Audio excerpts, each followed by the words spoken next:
Masa lalu dinamakan saja adalah sebagai sejarah, dan masa depan adalah sebagai tumpuan harapan bagi kita yang sedang hidup hari ini.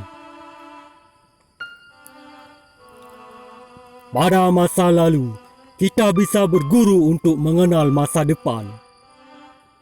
Masa depan akan tersesat ke arah yang tak diharapkan ketika masa lalu dilupakan.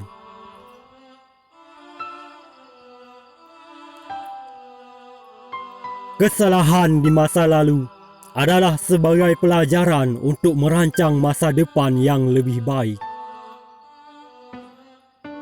Manusia adalah seuntai waktu yang berasal dari masa lalu untuk terus hadir di masa depan.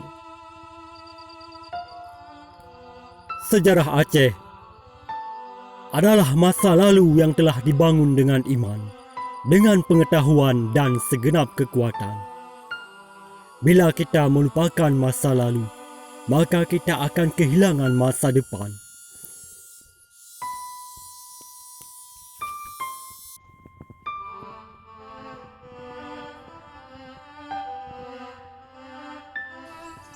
Masa lalu dinamakan saja adalah sebagai sejarah, dan masa depan adalah sebagai tumpuan harapan bagi kita yang sedang hidup hari ini. Pada masa lalu, kita bisa berguru untuk mengenal masa depan. Masa depan akan tersesat ke arah yang tak diharapkan ketika masa lalu dilupakan.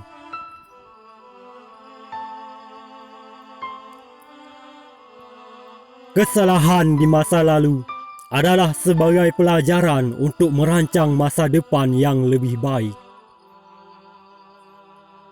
Manusia adalah seuntai waktu yang berasal dari masa lalu untuk terus hadir di masa depan. Sejarah Aceh adalah masa lalu yang telah dibangun dengan iman, dengan pengetahuan dan segenap kekuatan. Bila kita melupakan masa lalu, maka kita akan kehilangan masa depan.